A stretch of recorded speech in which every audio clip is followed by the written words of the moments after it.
Hello everyone and welcome back to another video in the scene editor for Mount Blade Bannerlord. Today I'm going to keep my promise and talk a little about retexturing and texture blending in general. I've decided to make a separate video about the mesh blending tool because I want to spend some more time talking about that. So today we are going to try and blend textures, and I'm going to show you a few methods to change the color of whatever texture you have decided to use. And I'm also going to place a building, as I mentioned, near the bridge we added last time, and I'm going to retexture it. And I also have some plans to show a little about the LOD, but I will go into that later. Eventually we are gonna get a little back to this when we get to a video about seasons. Anyway, let's get started. So I have been coloring the riverside here a little more to create a nice little riverbed, and in video 2 I showed you how you added a parallax to your gravel texture so the rocks looks more alive. So we want to make a sort of a river here. This scene is not going to be used at all, so that's not very important how good looking it might end up being. First off, I recommend that you rename your layers to easily remember whatever it is. And I've added this texture, and we are going to use it beneath the water in the river, so we are going to call it river base, perhaps. So I think this texture looks pretty cool, but I don't really like that it's so deserty. It's a little too yellow for my taste. So we double click on whatever texture you might have, and as before, you have the different textures you can choose between. If you want a good optimization for your map, you will try and have the resolution as the same as the terrain. If you begin experimenting with better quality textures, it not only messes up the editor sometimes and make you random crash, but it can also cause other issues and very bad optimization. We're currently working on a scene with some mountains within the map, and they look really great, but the file size is huge, so you would have to consider that. You can also change, I think this is the sound, yeah, I'm pretty sure it is. I've changed it in one of the other maps. So if you want, let's say we create a road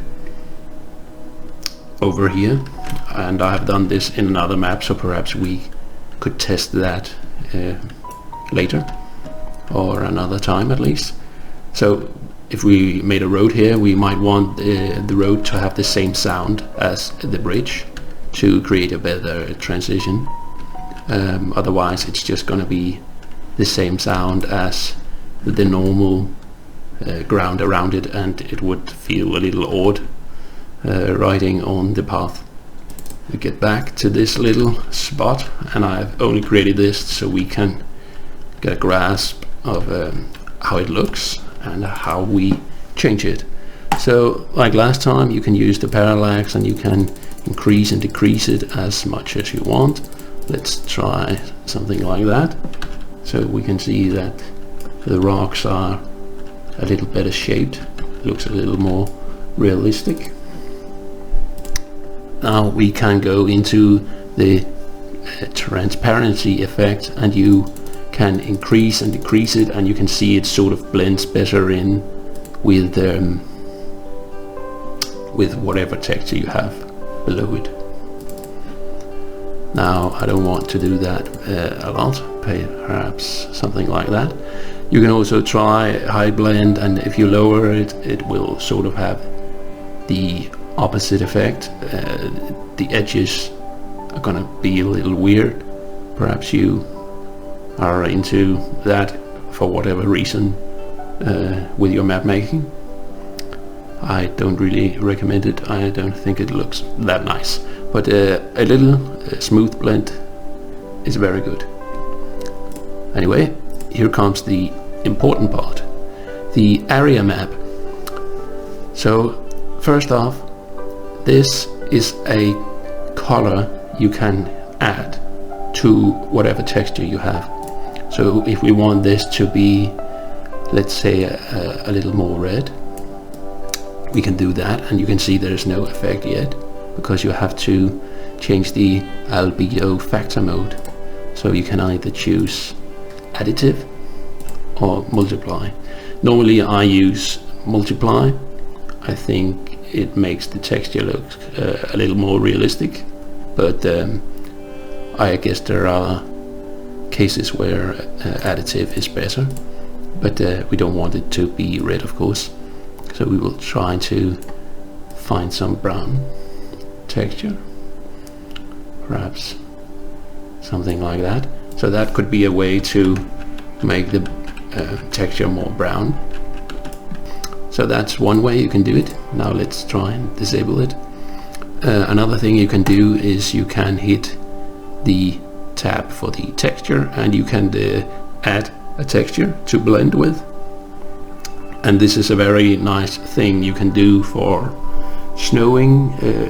If you later add a winter and you have grass, instead of just changing it to a snow layer, let's say you have a very rocky riverbed like this, and it would just be all plain if you just change the texture to snow. So instead you could find snow texture down here under res, and you could apply that on top of whatever texture you have beneath it, and you could use the smooth blending to make it look a lot better. But we're going to do that in another episode when we talk about seasons. So for some of the prefabs, like the base we have used for the background here, they have added a black terrain, and that's a very good way to make your texture look a little darker. Again, I recommend multiplying, and you can see each time we increase it, it just gets darker and darker. And of course, if you go for 1, it's just all black. So perhaps not too much of it. Now that's a pretty easy thing to do, but you could also try and find another texture you like a lot, perhaps this one, and you could instead use additive here, whatever you feel looks best. I mean, it looks like dirt as it is supposed to be. Yeah, let's just try with that. I've already covered flora meshes, so if you want to know more about that, just go back to video 2. I'm not really gonna talk much about the rotation, size and shear and position offset. You can experiment with that if you want, but I don't really use that myself. Now if you have these settings for this texture and you want the same color for another layer for whatever reason, you can always, at least if you have used the albedo factor code, you can use the HTML code and just copy that and paste it into another texture layer you might use. You can also experimenting with the splatting texture. I'm not exactly sure how it works, but I've used it a few times because I like the results it gives. Anyway, let's try and color this little part of the river. So I have already decided that I want a height filter.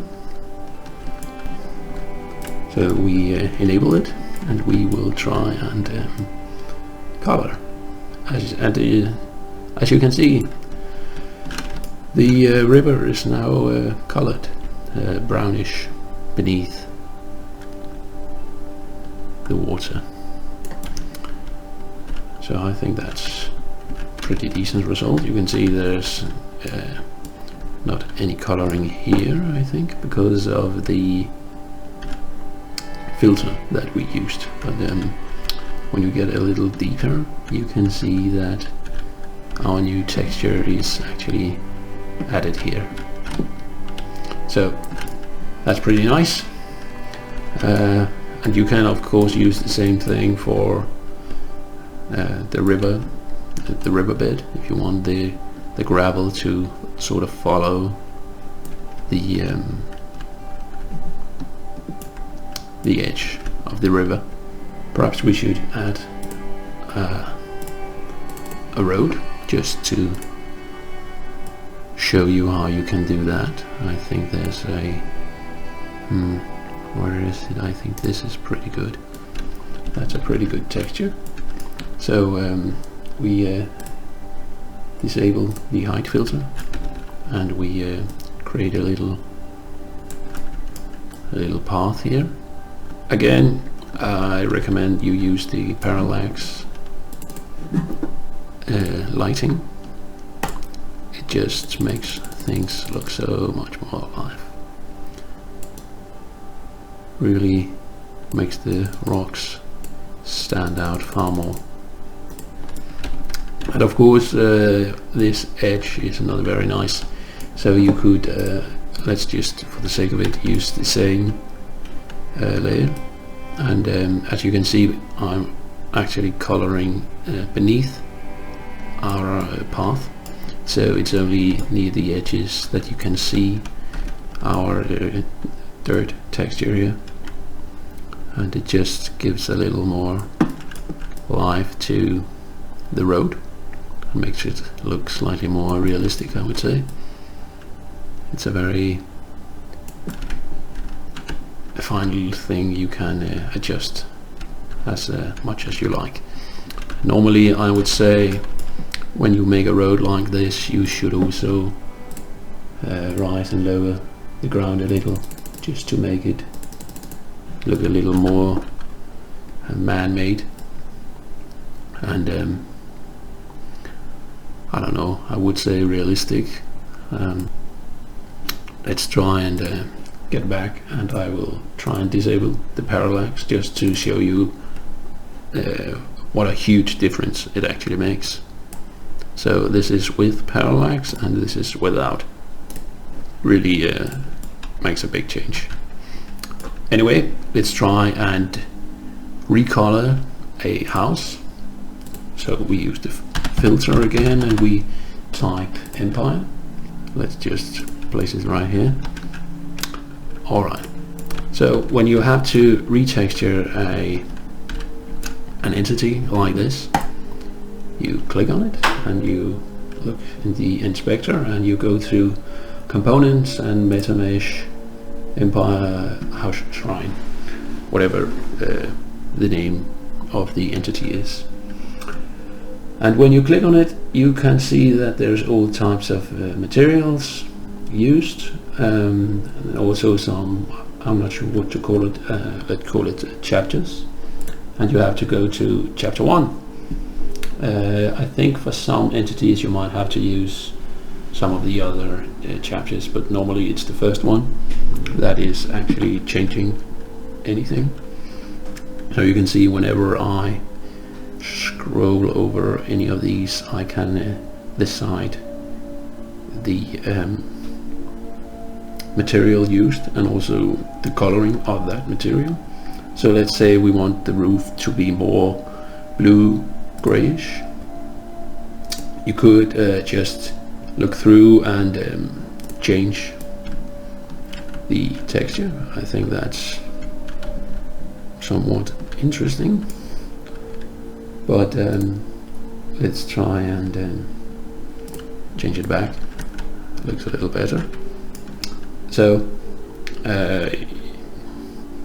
yeah, you can see like the textures that there are diffuse maps and so on, and I don't think you can actually change those. I think I'm not sure if you can do that actually. Perhaps you can. Anyway, when you want to retexture this used texture here, you can use the factor color and factor color 2. Normally it's only the first one that actually does anything. So let's try and make it more blue. Perhaps that's the right color, and you can make it darker and lighter. One thing I will say is that I haven't figured out how you can make it wider, because if you go down here it's actually more transparent and the default texture that the entity uses. So you can't really do that. You can of course make it black. That's easy enough. You can spend whatever amount of time you feel is necessary for retexturing, and of course, as I said, you can also change the actual texture. So let's say we don't want the red texture. Let's see if we can find it. You can sort of mouse over these different textures used, and you can sort of see with the red lines where the texture is used. So we have just changed the red one to a normal sort of brick type. I think that's look a little better. And there's also this layer for its own use, so you can change that as well if you want to make it blend a little more. I think it's fine for this. As I have said, we're not going to really use this. Anyway, now let's talk about LOD, and I can't really explain what it is or what it means, but I can show you how it works. So right now you have to be pretty close to this building to actually see the new colors we have changed, and you will see when I zoom just a little out, it will actually look like the original one, and you don't want that, because then you just wasted your time. So you're gonna go into the entity again, you click on it, inspector, and you can see there's a LOD. You just have to increase it to 1, and now when you go back it will not change color, at least for a very long distance. Now that's fine, but let's say you do the same thing for the rocks we placed.